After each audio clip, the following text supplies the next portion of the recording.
Kalau dari kacamata Pak Dino sendiri, sebetulnya apa tantangan terbesar yang dihadapi oleh promotor musik di tanah air untuk bisa mendatangkan artis-artis internasional atau artis global untuk melakukan konser di tanah air? Ya, tantangan terbesar hari ini balik lagi di sisi investasi sih, Mbak. Karena variabel cost investment kita cukup cukup tinggi, ya kan? Dari mulai venue, produksi, perizinan,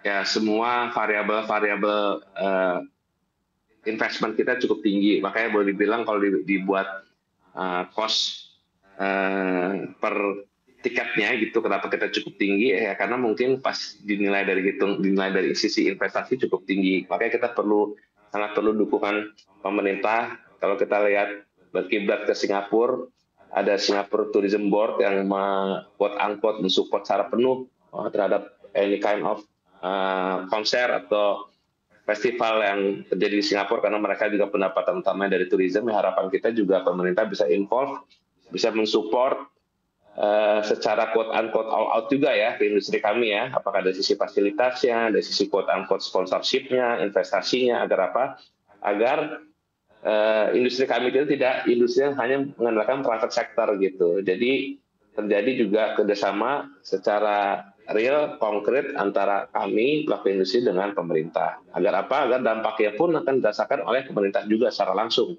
Dengan adanya turisme masuk, pajak yang akan kita bayarkan, terus meningkatkan pertumbuhan ekonomi, ya kan, perputaran uang secara langsung gitu. Jadi itu yang kami harapkan, agar apa? Agar kita bisa bersaing dengan hari ini kita lihat yang sangat progresif yaitu Thailand.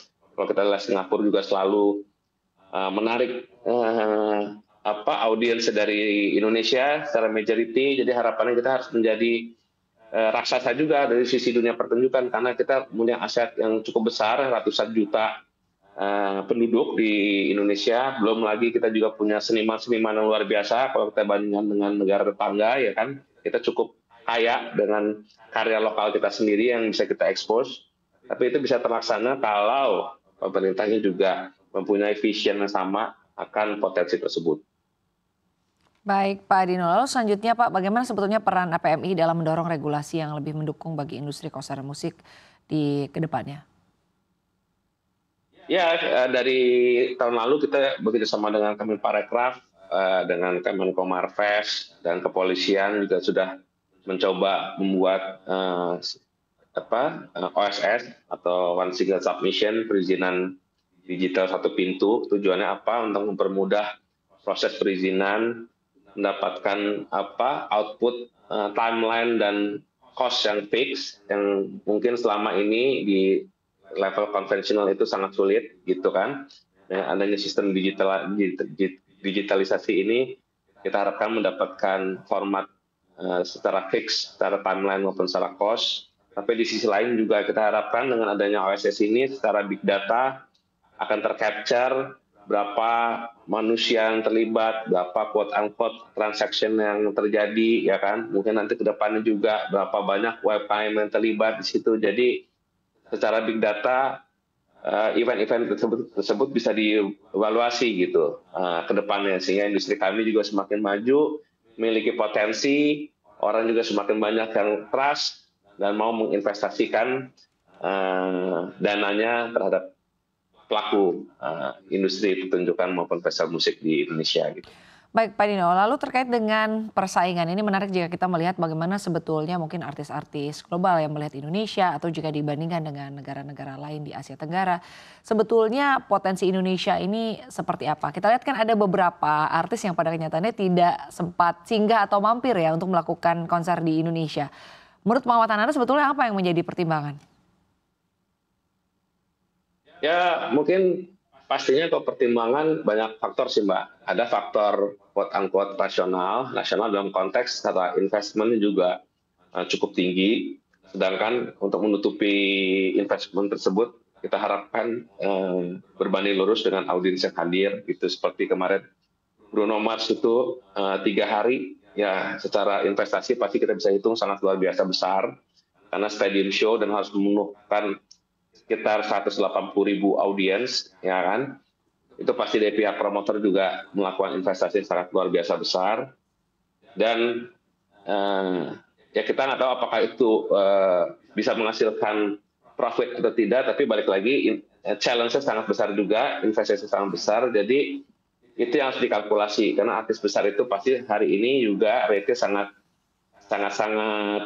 tinggi gitu Mbak, gitu. Belum lagi ridership yang harus kita deliver juga akan menghasilkan nilai investasi cukup besar. Jadi itu semua rasio itu harus kita ukur dengan potensi penonton yang akan datang di sini. Maka balik lagi kalau itu kos-kos tersebut itu bisa disubsidi, bisa disupport secara fasilitas oleh pemerintah, ya kita akan bisa bersaing gitu dalam segala hal ya, mendatangkan turis, memberikan servis yang lebih baik, menghasilkan menjual harga tiket yang mungkin bisa bersaing dengan negara-negara lain. Baik, lalu untuk strategi jangka panjang APMI dalam menjadikan Indonesia sebagai destinasi utama untuk konser-konser musik internasional, ini seperti apa strateginya? Ya strateginya tadi kita benar-benar solid membuat perencanaan jangka pendek, menengah, dan panjang dengan pastinya dengan semua stakeholder yang tadi saya sebutkan, pariwisata, aircraft, budaya maupun UMKM. Di situ bisa kita buat grand design-nya atau roadmap-nya, dimulai mungkin dari dukungan secara infrastruktur, fasilitas, mungkin di sisi investasi, dukungan dari sisi BUMN, mungkin proyek-proyek IP apa aja yang potensial bisa menghasilkan value buat para sponsor dari government gitu kan, atau dari BUMN. Terus juga venue-venue ditambah, tidak hanya di Jakarta, tapi ya kita mulai kota besar dulu ya, Jakarta, Bandung, Surabaya, Bali, sehingga saat kita melakukan offering kepada international artist, ya kita bisa quote unquote mungkin bisa menawarkan, eksklusif aja di Jakarta, di Indonesia ya, kita bisa buat 3 titik di sini atau 4 titik di sini gitu, tapi kalian tidak quote unquote eksklusif main di Indonesia. Jadi grand design seperti itu memang harus solid dan harus terimplementasi, Mbak, tidak hanya rencana saja gitu. Jadi harus benar-benar diimplementasikan.